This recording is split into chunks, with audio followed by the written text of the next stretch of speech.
Deberá sorprenderse cuando no las contesta. Y nunca diga que la oración es una pérdida de tiempo. Usted puede decir, algo no está bien. ¿Por qué Dios no ha contestado mi oración? Bien, quiero compartir con usted 6 claves para la oración contestada. Y espero que las grabe en su corazón. Son sencillas, nada realmente nuevo, pero algo que necesitamos recordar en una forma más continua y metódica. Para que sus oraciones sean contestadas, primero, debe orar en el nombre de Jesús. Veamos Juan 14, los versos 3 y 14. Jesús dijo, y todo lo que pidiereis al Padre en mi nombre lo haré, para que el Padre sea glorificado en el Hijo. Dios quiere glorificar a su Hijo, el Señor Jesucristo, y esa es la razón por la que debemos orar en su nombre. Y Jesús ratifica esa realidad al decir, si algo pidiereis en mi nombre, yo lo haré. Ahora vayamos al capítulo 16, versos 23 y 24, en donde Jesús hace énfasis en el mismo asunto. En aquel día no me preguntaréis nada. De cierto os digo, que todo cuanto pidiereis al Padre en mi nombre, os lo dará. Hasta ahora nada habéis pedido en mi nombre.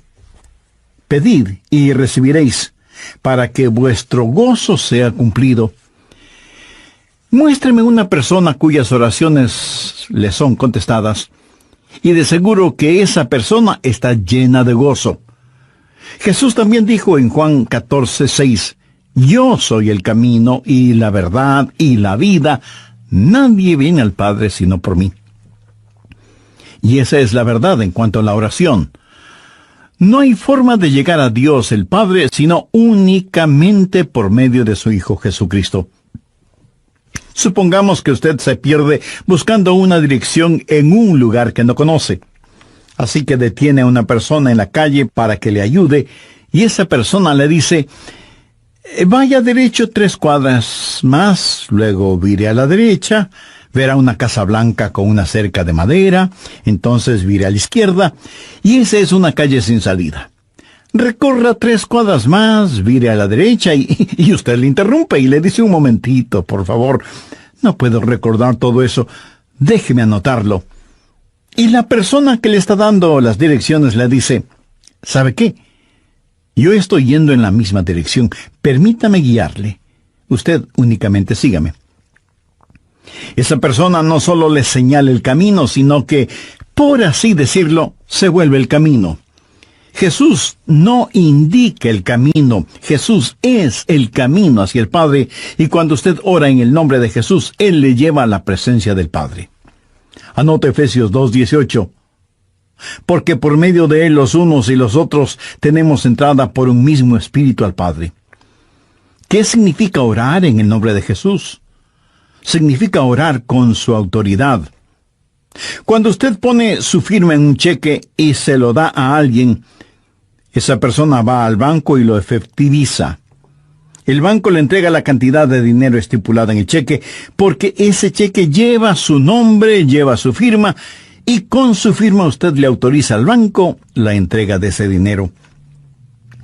Trate de ir a cualquier banco y hacer efectivo un cheque que no tiene ninguna firma, y le aseguro que estará metiéndose en profundos problemas. Cuando pedimos en el nombre de Jesús, no estamos simplemente rociando con algún polvito mágico oraciones al decir en el nombre de Jesús, abracadabra, que lo que he pedido se haga. No es así de ninguna manera.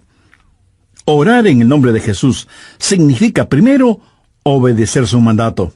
Segundo, hacer algo aprobado por Él. Tercero, saber que eso le dará honor y gloria a Él. Y cuarto, saber que el Padre será glorificado por lo que hacemos en el nombre de Jesús. Si usted ora sin usar el nombre de Jesús legítimamente, no tiene ninguna razón para esperar que su oración sea contestada. Ahora, obviamente, el orar en el nombre de Jesús significa que usted debe ser salvo, que debe ser su discípulo y que debe estar en comunión con Él para conocer su voluntad. No solo ora en el nombre de Jesús, sino que también ora en el Espíritu. Veamos Efesios 6:18. Orando en todo tiempo, con toda oración y súplica en el Espíritu, y velando en ello con toda perseverancia y súplica por todos los santos. Así como se debe orar en el nombre de Jesús, hay que orar en el Espíritu. Casi al final del Antiguo Testamento hay un versículo muy interesante. Busque Zacarías 12:10. Dios habla de lo que hará en los últimos días, cuando los judíos como nación vengan a Jesús. Y derramaré sobre la casa de David y sobre los moradores de Jerusalén espíritu de gracia y oración, y mirarán a mí, a quien traspasaron, y llorarán como se llora por hijo unigénito, afligiéndose por él como quien se aflige por el primogénito. Hay muchas cosas maravillosas en este versículo, pero lo que más me bendice es que Dios dice que hay un Espíritu, el Espíritu Santo, que es el Espíritu de gracia y de oración. ¿Tiene usted dificultades al orar? ¿Sabe por qué? Porque no está lleno del Espíritu. Porque cuando lo esté, la alabanza y la oración fluirán de su Espíritu. Usted estará constantemente alabando a Dios y constantemente suplicando en oración. Dios dice que un día Él va a derramar su espíritu de gracia y oración sobre los judíos, pero Él ya ha derramado su espíritu de gracia y oración sobre usted. Por lo tanto, usted debe orar en el Espíritu. En la pequeña epístola de Judas, el verso 20, dice: «Pero vosotros, amados, edificando sobre vuestra santísima fe, orando en el Espíritu Santo». ¿Había notado eso? ¿Cómo se desafía usted mismo? Orando en el Espíritu Santo. ¿Por qué es tan importante orar en el Espíritu? Bien, sabemos que cuando oramos en el nombre de Jesús, oramos con autoridad. Pero cuando oramos en el Espíritu, oramos con fortaleza para que Él nos ayude. Déjeme, le muestro algo en Romanos 8:26. Y de igual manera, el Espíritu nos ayuda en nuestra debilidad, pues que hemos de pedir como conviene no lo sabemos. Pero el Espíritu mismo intercede por nosotros con gemidos indecibles. Mi amigo, esto significa que cuando usted ora, no lo puede hacer sin el Espíritu, y Él no lo hará sin usted. Es el Espíritu el que ora. Y Él hace por usted lo que usted no puede hacer por usted mismo. El Santo Espíritu de Dios inspira, guía, pone energía y sostiene nuestras oraciones. Nuestro espíritu humano es débil, y aunque el Espíritu esté dispuesto, nuestra carne es débil. Por lo tanto, el Espíritu Santo nos ayuda en nuestra debilidad. No hay ninguno de nosotros que alguna vez no haya dicho: fallé en mi vida de oración. Ojalá pudiera orar más. ¿Por qué no puedo hacerlo? Le diré por qué no oramos más. Francamente, porque somos débiles. Pero nuestra debilidad no debe convertirse en incapacidad, sino más bien en fortaleza, porque la Biblia dice que cuando somos débiles, somos fuertes. Si aprendemos a depender en el Espíritu Santo, quien nos ayuda en nuestras debilidades, inspirándonos, guiándonos y capacitándonos. Más aún, Él nos ayuda en nuestra ignorancia. Pues ¿qué hemos de pedir como conviene? No lo sabemos. ¿Alguna vez ha pensado en eso? Estuve una vez en una conferencia bíblica en Dallas. Al finalizar la conferencia, 2 jóvenes estudiantes se me acercaron y uno de ellos me preguntó: «Pastor, ¿usted ora?». Le respondí que sí. Entonces me dio una pequeña tarjeta diciéndome: «Aquí están nuestros nombres. Somos estudiantes en el seminario. Por favor, ore por nosotros». Yo les agradecí y puse esa tarjetita en mi Biblia.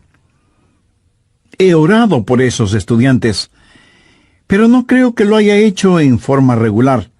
No porque ellos no me importen, Pero una asignación de oración es más que 2 nombres en una tarjeta. Si tuviera que orar por todos quienes me piden que ore por ellos, ni las 24 horas del día serían suficientes, se lo aseguro. Esa es la verdad. Si usted trata de orar por todos y por todo, su oración, en vez de ser un caudaloso río, se convertirá en un estancado pantano. La oración, para que sea poderosa, tiene que ser canalizada. Cuando alguien me dice que está orando por mí, me siento increíblemente bendecido. Y hay hermanos que me dicen que oran por mí diariamente, y doy gracias a Dios que muchos oran por mí. Pero me entristece la realidad de que hay millones de seres humanos por los cuales nadie ora. Ahora escúcheme. Yo no deseo estar en la lista de oración de alguien, a menos que el Espíritu Santo haya puesto primero mi nombre en el corazón de la persona que dice que ora por mí. Y cuando usted está orando por otras personas en forma individual, muchas veces no sabrá cómo orar por ellos. Por ejemplo, su tía Rosita está enferma, y usted ora: Señor, restaura la salud de tía Rosita. ¿Cómo sabe que Dios no está preparando a tía Rosita para llevársela al cielo?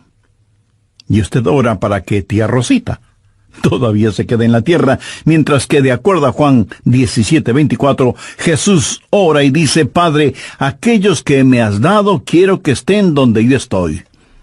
¿Dónde está Jesús? En el cielo. ¿Dónde está la tía Rosita? Todavía en la tierra. En las reuniones de oración, más se ora para que la gente sea sanada que lo que se ora para que la gente sea salvada. Parece que estamos más interesados en mantener a los salvos fuera del cielo que a los perdidos fuera del infierno. No sabemos orar como debemos orar.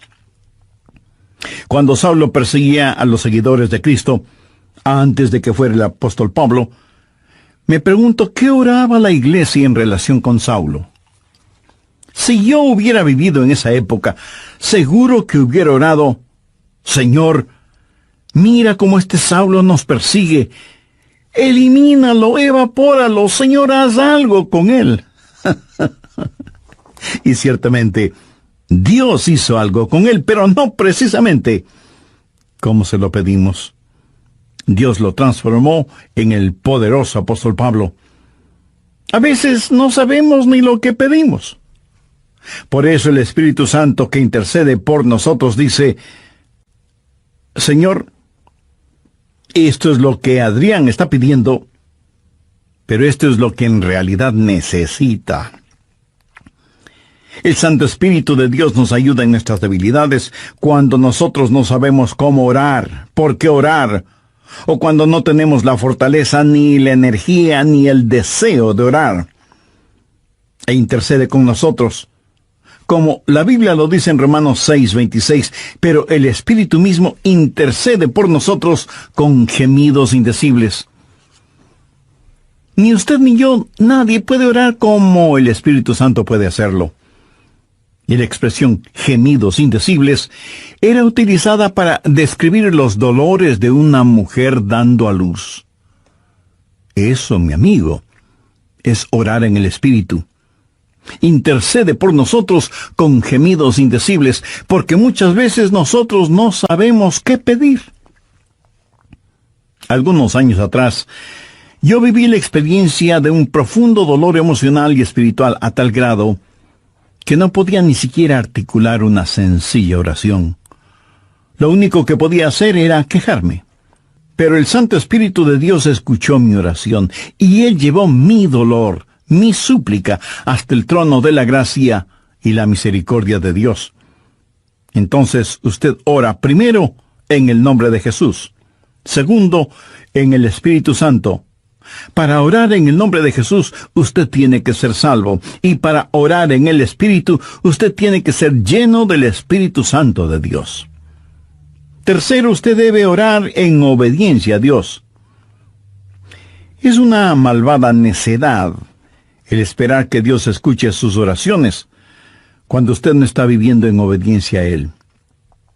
Lo triste es que hay personas que tienen la idea de que Dios les bendecirá, aún en su desobediencia.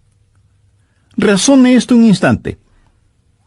Si usted está viviendo una vida de desobediencia, y aún así Dios contesta sus oraciones, ¿qué es lo que Dios está haciendo? Está animando y recompensando su pecado. Pero escúcheme, Dios le ama demasiado como para hacer eso. Veamos el Salmo 66. Quiero mostrarle algo. Salmo 66, verso 18. Este es un versículo que debería estar subrayado en su Biblia. Si en mi corazón hubiese yo mirado la iniquidad, el Señor no me habría escuchado. Ahí lo tiene, en blanco y negro y bien impreso. Y usted no tiene que ser un científico aeroespacial para entender eso, ¿verdad? Muchos hablan de las grandes promesas en la oración. Bien, esta es una promesa. Si en mi corazón hubiese yo mirado la iniquidad, el Señor no me habría escuchado. Ahora, note que no dice, si hubiera pecado, Dios no me escucharía. Dios no le escuchará a usted. Dios no me escuchará a mí. Dios no escuchará a nadie que tenga iniquidad en su corazón. Iniquidad significa el hacer trato con el pecado, sentirse en paz haciendo el pecado. Y si yo tengo cualquier iniquidad en mi corazón, Dios no me escuchará. Ora usted a Dios. Si tiene algún pecado en su corazón, ¿cómo puede esperar que Dios le escuche? Para que Dios le escuche, usted tiene que arrepentirse de sus pecados y tener a Jesús como su Salvador y Señor. Si antes no ha hecho esta decisión, le invito a que lo haga ahora mismo. Ore y diga, querido Dios, sé que soy pecador y que mi pecado merece tu justo juicio, pero me acerco a ti en busca de gracia y de misericordia, y suplicarte en los méritos de tu Hijo, el Señor Jesucristo, me perdones. Señor Jesús, tú diste tu misma vida en la cruz para darme vida eterna, y prometiste salvarme si confiaba en ti. Desde este mismo momento confío absolutamente en ti. Ven a mi corazón, sé mi Salvador y mi Señor. Toma el control de mi vida y hazme la clase de persona que tú quieres que sea. Gracias por perdonarme, limpiarme, sanarme y salvarme. Y ayúdame a cumplir siempre los designios de tu voluntad. Lo pido en tu santo nombre. Amén. Amiga, amigo, si con profunda y sincera fe usted hizo esa decisión espiritual, la Biblia dice que a todos los que le recibieron, esto es, a los que recibieron a Jesús en sus corazones, les dio potestad de ser hechos hijos de Dios. Tenga la bondad de escribirnos al respecto para tener el gozo de orar por usted y su nueva vida en el Señor Jesucristo. De vez en cuando alguien me dice, pastor, Dios me ha dado la habilidad de decir hermosas oraciones. Y si Dios mismo me ha dado esa habilidad, quiero decir que Él está impresionado con mis oraciones. Mi amigo, hay una buena palabra griega para describir lo que usted está diciendo. Tontería. Escúcheme, Dios no se impresiona con sus oraciones, pero sí se impresiona con su necedad. Veamos lo que dice Isaías 1:13. No me traigáis más vana ofrenda. ¿Sabe usted lo que es una vana ofrenda? Es solo una oración vacía. No me traigáis más vana ofrenda. El incienso me es abominación. Aquí ellos estaban en el templo quemando incienso, ofreciendo incienso en el altar. No me traigáis más vana ofrenda, el incienso me es abominación, luna nueva y día de reposo, el convocar asambleas, no lo puedo sufrir, son iniquidades vuestras fiestas solemnes. ¿Qué es lo que Dios está diciendo aquí? Que todo lo que ellos hacían como parte de su religión, Él lo detestaba. Y en Isaías 1, los versos del 15 al 17, leemos: Cuando extendáis vuestras manos, yo esconderé de vosotros mis ojos. Asimismo, cuando multipliquéis la oración, yo no oiré. Llenan están de sangre vuestras manos, lavaos y limpiaos, quitad la iniquidad de vuestras obras de delante de mis ojos, dejad de hacer lo malo, aprended a hacer el bien, buscad el juicio, restituid al agraviado, haced justicia al huérfano, amparad a la viuda. Veamos ahora Isaías 59:1. He aquí que no se ha cortado la mano de Jehová para salvar, ni se ha agravado su oído para oír.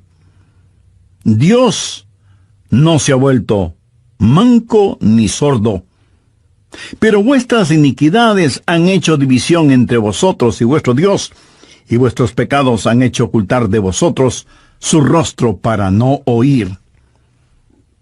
¿Ha leído alguna vez algo del libro de Esdras? Vayamos al capítulo 9, verso 6.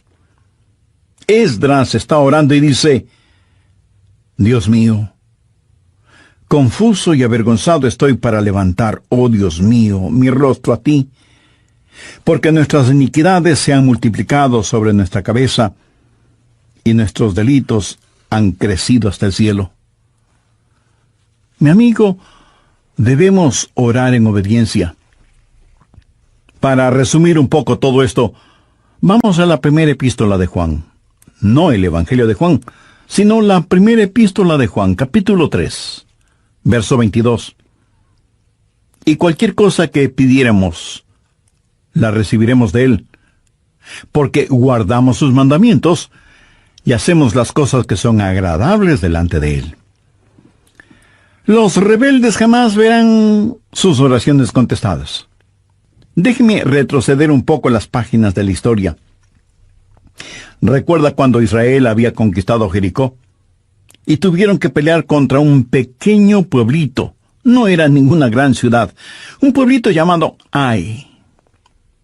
Apenas 3 letras, H, A, I, Ai. Y sin embargo, los israelitas tuvieron que huir, como se dice vulgarmente, con el rabo entre las piernas, ignominiosamente derrotados. Y Josué tiene que ir y postrarse delante de Dios y preguntarle cómo pudo permitir que tal cosa sucediera. Mire lo que le contestó Dios en Josué 7, los versos 10 y 11. Y Jehová dijo a Josué: levántate, ¿por qué te postras así sobre tu rostro? Israel ha pecado. ¿Qué está diciendo? Josué, hijo mío, ¿por qué me estás orando? No puedes utilizar tus oraciones como una cortina de humo para ocultar el pecado que hay en medio del pueblo. Enfrenta y elimina ese pecado, y entonces oiré tus oraciones. Cuarto, usted debe orar en la voluntad de Dios. No solo conocer a Jesús, no solo ser lleno del Espíritu, no solo obedecer los mandamientos, pero aún habiendo hecho todo esto, todo lo que usted desea no es necesariamente la voluntad de Dios para usted.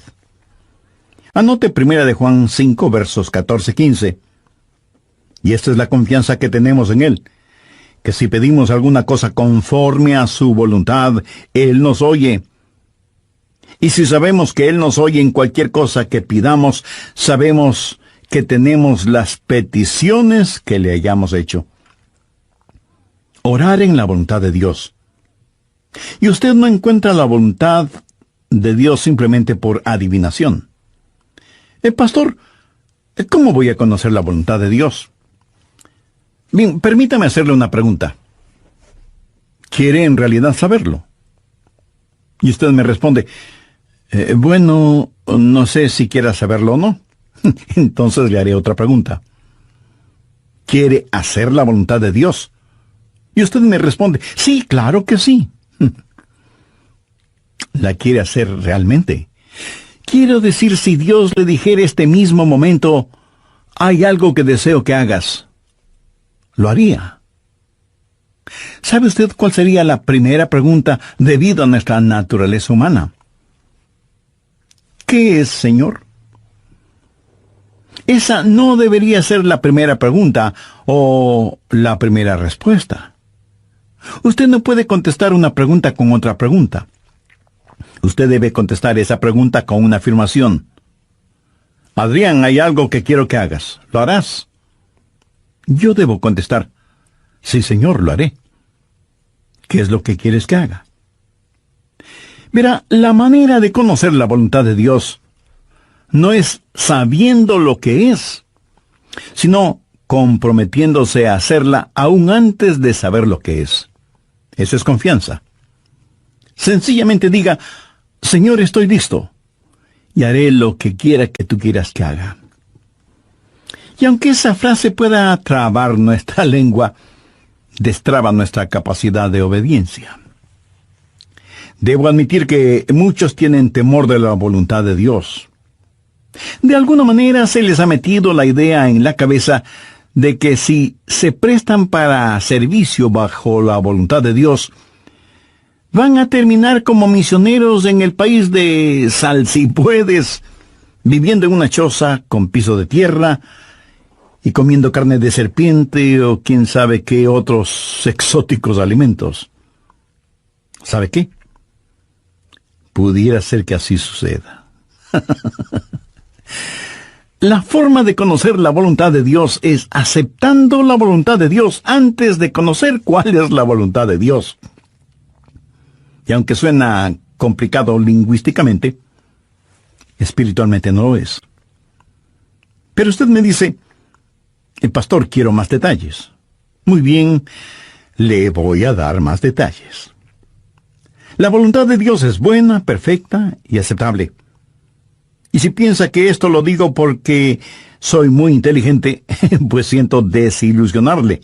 Veamos qué dice Romanos 12, versos 1 y 2. Así que, hermanos, os ruego por las misericordias de Dios, que presentéis vuestros cuerpos en sacrificio vivo, santo, agradable a Dios, que es vuestro culto racional. No os conforméis a este siglo, sino transformaos por medio de la renovación de vuestro entendimiento, para que comprobéis cuál sea la voluntad de Dios, agradable y perfecta. Usted no necesita saber nada más que esto. La voluntad de Dios es buena, agradable y perfecta.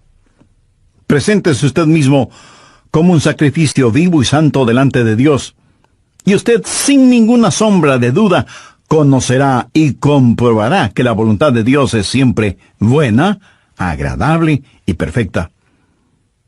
La oración no es para manipular la voluntad de Dios, para que se amolde a la suya.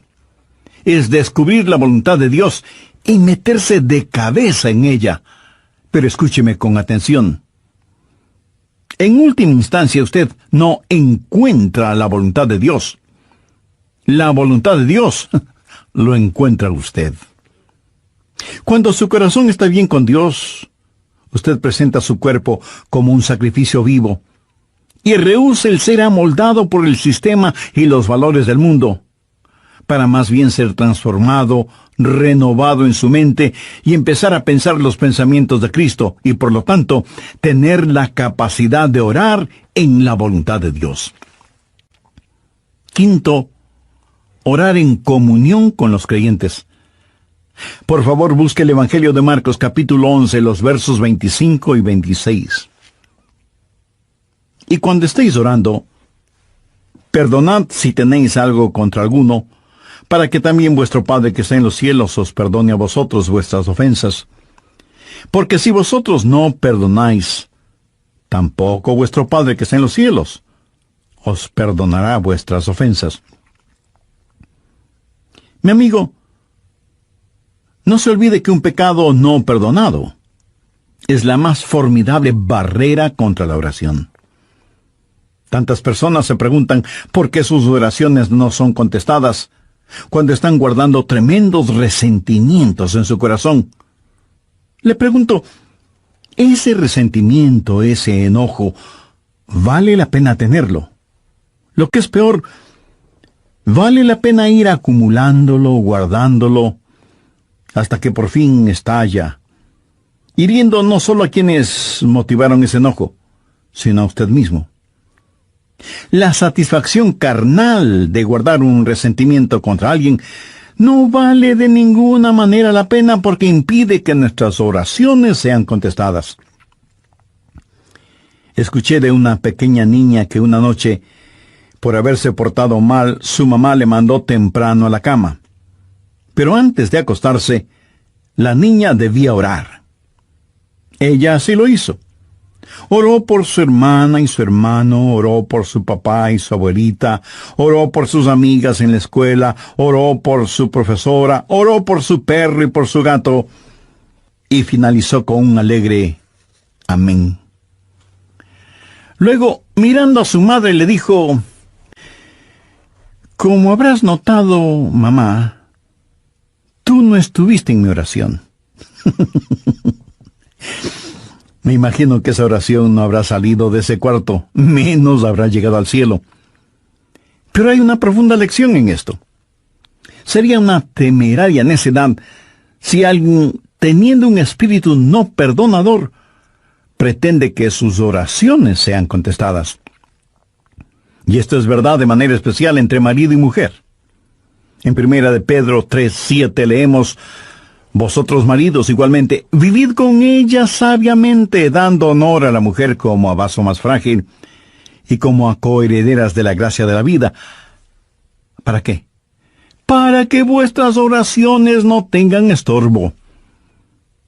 Muchos esposos y esposas, aun siendo creyentes, viven como perros y gatos, son como palo y piedra, y aún así se preguntan por qué sus oraciones no son contestadas. Sexto, usted debe orar en fe. En Mateo 21:22 leemos: «Y todo lo que pidiereis en oración, creyendo, lo recibiréis». Por favor, subraye en su Biblia la palabra creyendo. Ore creyendo, y todo vendrá. Ore dudando, y nada tendrá. ¿Alguna vez ha dicho: «Dios, yo creo», cuando en realidad no creía? Muchos piensan que el decir que creen les será contado como si en verdad creyeran. Estaban mintiendo, ellos lo sabían, y Dios también lo sabía. ¿Alguna vez ha orado sabiendo que Dios escuchaba sus oraciones y recibió una respuesta de Dios? Verá, la fe es también un regalo de Dios. La fe no es algo que usted guarde en su bolsillo o en su cartera para gastarla en cualquier cosa que se le antoje. Usted no puede tener fe para nada fuera de la voluntad de Dios, porque Dios no da fe para nada que esté fuera de su voluntad. Y usted no puede tener ninguna fe a menos que Dios se la dé. Y no faltará quien pregunte: ¿por qué no tengo más fe? Si usted pone en práctica lo que he compartido en este estudio bíblico, le puedo asegurar que descubrirá que la fe está ahí. Cuando usted ora en el nombre de Jesús, cuando usted ora en el Espíritu Santo, cuando usted ora en obediencia y en comunión, cuando ora en la voluntad de Dios, la fe está ahí.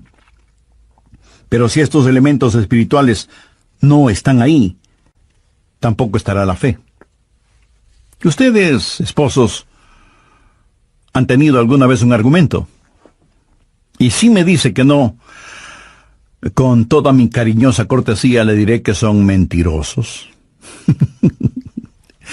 Cuando marido y mujer tienen un argumento y no lo solucionan, y luego se arrodillan para orar por su hijito enfermo, ¿no se sienten espiritualmente enfermos? ¿No sienten que están actuando hipócritamente? Saben que sus oraciones no se elevarán ni un centímetro del piso y por lo tanto jamás llegarán al cielo. No tienen ninguna fe como para que sus oraciones sean contestadas. Cuando sus corazones sean justos, puros y limpios, y palpiten al mismo compás espiritual, entonces tendrán fe. Y al tener fe, esa fe será el combustible para transportar su oración hasta el trono de la gracia de Dios. Jorge Mueller, de Bristol, Inglaterra, fue un gran siervo de Dios y un poderoso hombre de fe. Él tenía un diario personal en el cual anotaba todas las instancias de oraciones contestadas y llegó a registrar 25,000 oraciones contestadas, algunas de ellas increíblemente milagrosas, imposibles de explicarlas, aparte de la intervención de Dios. Alguna vez alguien le preguntó a George Mueller, ¿cuál es el secreto para que las oraciones sean contestadas? ¿Sabe cuál fue su respuesta? Tenga fe en Dios. Tenga fe en Dios. Ahora, yo no creo que él dijo tenga fe en Dios, sino que dijo tenga fe en Dios. Verá, en realidad no es una gran fe la que necesitamos, sino que necesitamos tener fe en un gran Dios. Fe no es solo un sentimiento positivo, ni el que usted se vuelva frenético o fanático, sino tener la absoluta confianza de que Dios hará lo que usted le ha pedido, si ese pedido está encuadrado dentro de los parámetros de la voluntad de Dios. Los discípulos le dijeron a Jesús, Señor, enséñanos a orar. Y ese debe ser nuestro pedido también, para que Dios nos ayude a ser hombres y mujeres de oración. Hay algo en nosotros que se resiste a orar. Preferimos ocuparnos en cualquier otra cosa en vez de orar. Y eso se debe a nuestra naturaleza carnal y pecaminosa. Por eso necesitamos la ayuda de Dios para que amemos de tal manera a Jesús y seamos llenos de su Espíritu Santo para que la oración fluya de nosotros en forma constante y que oremos siempre en el nombre del Señor Jesucristo. ¿Ha notado con qué facilidad podemos pasar horas haciendo deportes o realizando nuestros pasatiempos favoritos o simplemente mirando programas en la televisión? Pero ¿qué trabajo nos cuesta invertir unos minutos en la oración? La oración eficaz, mi estimado amigo, debe ser un acto intencional de nuestra voluntad. No debemos acercarnos al trono de la gracia en forma casual, sino en forma totalmente intencional. Seguramente entre quienes me escuchan habrá quienes, a pesar de ser religiosos, este asunto de la oración es muy secundario en sus vidas. Ahora, si usted aún no es salvo, mayor razón para que ore a Dios. Lo puede hacer este mismo momento diciendo con sus propias palabras algo como la siguiente oración. Dios eterno, reconozco que soy una persona que no me he acercado a ti en oración, sino en raras ocasiones. Reconozco también que soy pecador, que estoy perdido y que necesito ser salvo para tener la seguridad de ir al cielo cuando me llames a tu presencia. Señor Jesús, creo que eres el Hijo de Dios y que entregaste tu vida y derramaste tu sangre en la cruz para, por medio de tu sacrificio, pagar la deuda de mis pecados, perdonarme, limpiarme y salvarme. No sé si mi fe es grande o pequeña, pero con la fe que tengo este momento te invito a que vengas a mi corazón y seas mi Salvador y mi Señor. Toma el control total de mi vida y ayúdame a ser la clase de persona que tú quieres que sea. Ayúdame a ser un testigo fiel de tu gracia y misericordia hasta el momento en que me llames a tu presencia. No, no es así de ninguna manera. Orar en el nombre de Jesús significa, primero, obedecer su mandato. Segundo, hacer algo aprobado por Él. Tercero, saber que eso le dará honor y gloria a Él. Y cuarto, saber que el Padre será glorificado por lo que hacemos en el nombre de Jesús. Si usted ora sin usar el nombre de Jesús legítimamente, no tiene ninguna razón para esperar que su oración sea contestada. Ahora, obviamente, el orar en el nombre de Jesús significa que usted debe ser salvo, que debe ser su discípulo y que debe estar en comunión con Él para conocer su voluntad. No solo ora en el nombre de Jesús, sino que también ora en el Espíritu. Veamos Efesios 6:18. Orando en todo tiempo, con toda oración y súplica en el Espíritu, y velando en ello con toda perseverancia y súplica por todos los santos. Así como se debe orar en el nombre de Jesús, hay que orar en el Espíritu. Casi al final del Antiguo Testamento hay un versículo muy interesante. Busque Zacarías 12:10. Dios habla de lo que hará en los últimos días, cuando los judíos como nación vengan a Jesús. Y derramaré sobre la casa de David y sobre los moradores de Jerusalén espíritu de gracia y oración, y mirarán a mí, a quien traspasaron, y llorarán como se llora por hijo unigénito, afligiéndose por él como quien se aflige por el primogénito. Hay muchas cosas maravillosas en este versículo, pero lo que más me bendice es que Dios dice que hay un Espíritu, el Espíritu Santo, que es el Espíritu de gracia y de oración. ¿Tiene usted dificultades al orar? ¿Sabe por qué? Porque no está lleno del Espíritu. Porque cuando lo esté, la alabanza y la oración fluirán de su Espíritu. Usted estará constantemente alabando a Dios y constantemente suplicando en oración.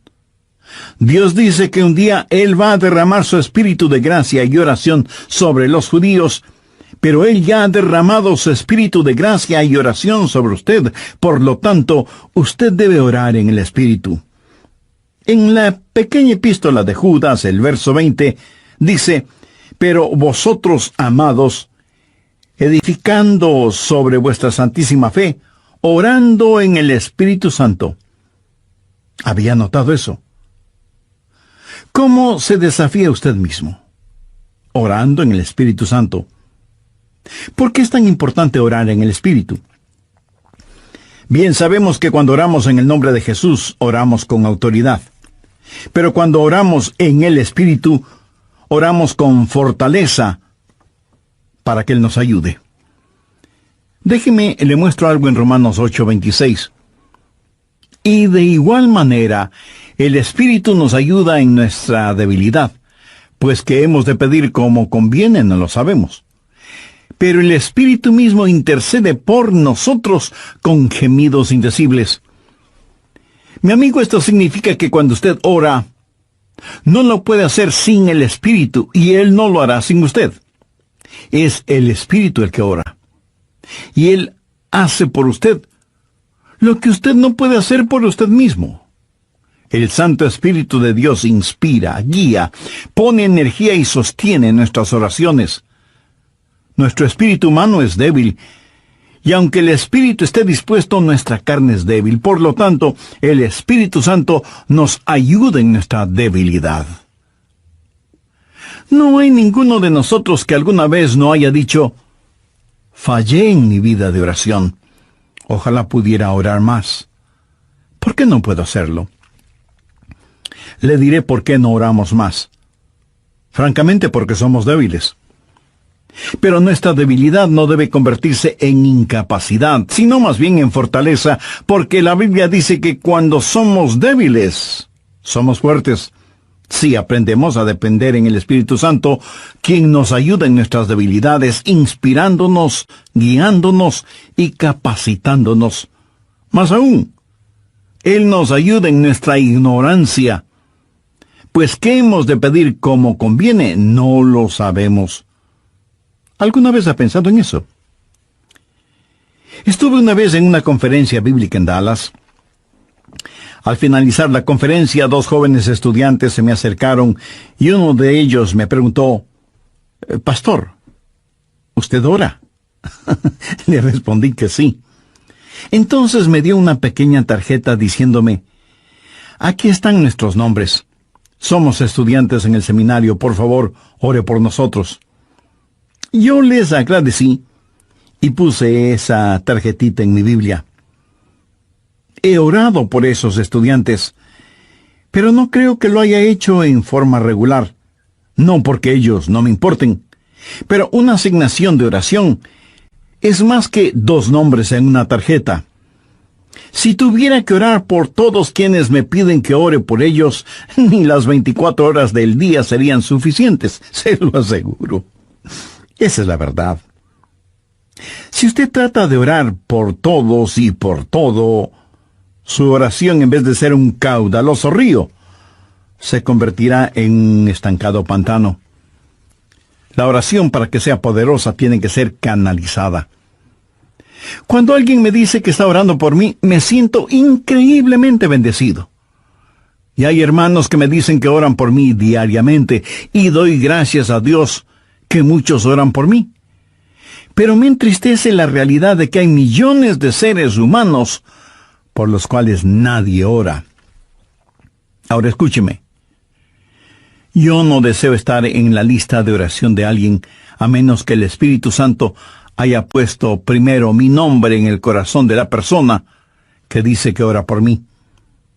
Y cuando usted está orando por otras personas en forma individual, muchas veces no sabrá cómo orar por ellos. Por ejemplo, su tía Rosita está enferma, y usted ora: Señor, restaura la salud de tía Rosita. ¿Cómo sabe que Dios no está preparando a tía Rosita para llevársela al cielo? Y usted ora.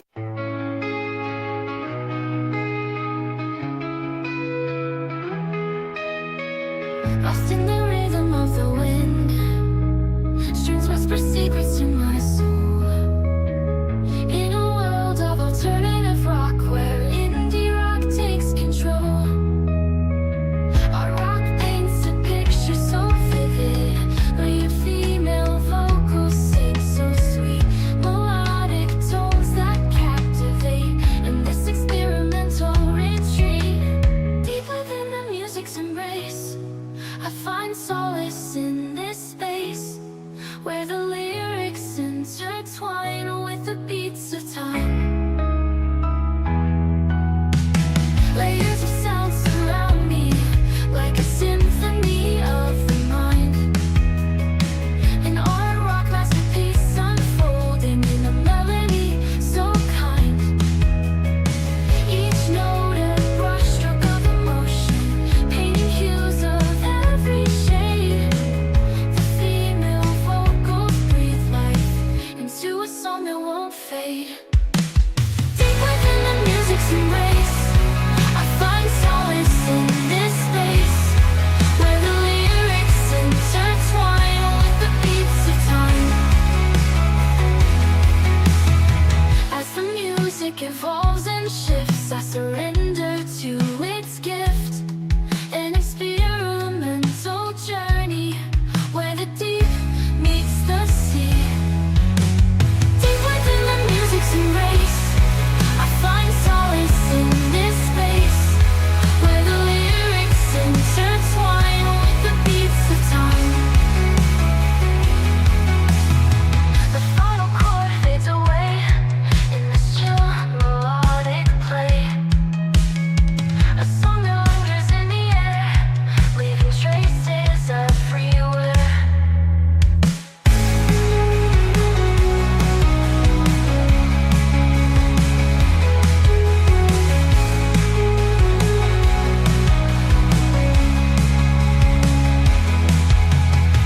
Layers of sound surround me, like a symphony of the mind. An art rock masterpiece unfolding in a melody so kind.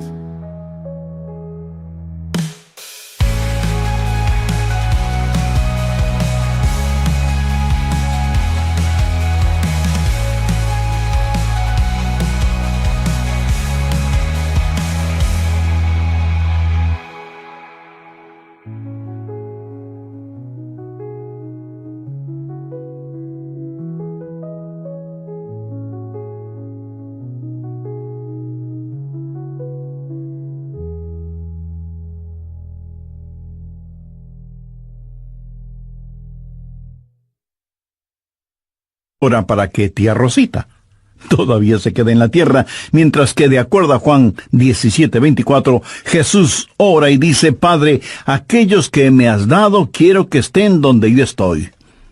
¿Dónde está Jesús? En el cielo. ¿Dónde está la tía Rosita? Todavía en la tierra. En las reuniones de oración, más se ora para que la gente sea sanada que lo que se ora para que la gente sea salvada. Parece que estamos más interesados en mantener a los salvos fuera del cielo que a los perdidos fuera del infierno. No sabemos orar como debemos orar. Cuando Saulo perseguía a los seguidores de Cristo, antes de que fuera el apóstol Pablo, me pregunto qué oraba la iglesia en relación con Saulo. Si yo hubiera vivido en esa época, seguro que hubiera orado: Señor, mira cómo este Saulo nos persigue. Elimínalo, evapóralo, Señor, haz algo con él.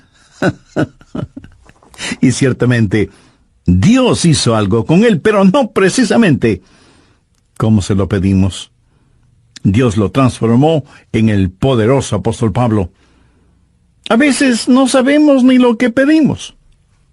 Por eso el Espíritu Santo que intercede por nosotros dice: Señor, esto es lo que Adrián está pidiendo, pero esto es lo que en realidad necesita. El Santo Espíritu de Dios nos ayuda en nuestras debilidades cuando nosotros no sabemos cómo orar, por qué orar, o cuando no tenemos la fortaleza, ni la energía, ni el deseo de orar. E intercede con nosotros, como la Biblia lo dice en Romanos 6:26, pero el Espíritu mismo intercede por nosotros con gemidos indecibles. Ni usted ni yo, nadie puede orar como el Espíritu Santo puede hacerlo. Y la expresión gemidos indecibles era utilizada para describir los dolores de una mujer dando a luz. Eso, mi amigo, es orar en el Espíritu. Intercede por nosotros con gemidos indecibles, porque muchas veces nosotros no sabemos qué pedir. Algunos años atrás, yo viví la experiencia de un profundo dolor emocional y espiritual a tal grado que no podía ni siquiera articular una sencilla oración. Lo único que podía hacer era quejarme. Pero el Santo Espíritu de Dios escuchó mi oración y Él llevó mi dolor, mi súplica, hasta el trono de la gracia y la misericordia de Dios. Entonces usted ora primero en el nombre de Jesús, segundo en el Espíritu Santo. Para orar en el nombre de Jesús, usted tiene que ser salvo. Y para orar en el Espíritu, usted tiene que ser lleno del Espíritu Santo de Dios. Tercero, usted debe orar en obediencia a Dios. Es una malvada necedad el esperar que Dios escuche sus oraciones cuando usted no está viviendo en obediencia a Él. Lo triste es que hay personas que tienen la idea de que Dios les bendecirá, aún en su desobediencia. Razone esto un instante. Si usted está viviendo una vida de desobediencia, y aún así Dios contesta sus oraciones, ¿qué es lo que Dios está haciendo? Está animando y recompensando su pecado. Pero escúcheme, Dios le ama demasiado como para hacer eso. Veamos el Salmo 66. Quiero mostrarle algo. Salmo 66, verso 18. Este es un versículo que debería estar subrayado en su Biblia. Si en mi corazón hubiese yo mirado la iniquidad, el Señor no me habría escuchado. Ahí lo tiene, en blanco y negro y bien impreso. Y usted no tiene que ser un científico aeroespacial para entender eso, ¿verdad? Muchos hablan de las grandes promesas en la oración. Bien, esta es una promesa. Si en mi corazón hubiese yo mirado la iniquidad, el Señor no me habría escuchado. Ahora, note que no dice, si hubiera pecado, Dios no me escucharía. Dios no le escuchará a usted. Dios no me escuchará a mí. Dios no escuchará a nadie que tenga iniquidad en su corazón. Iniquidad significa el hacer trato con el pecado, sentirse en paz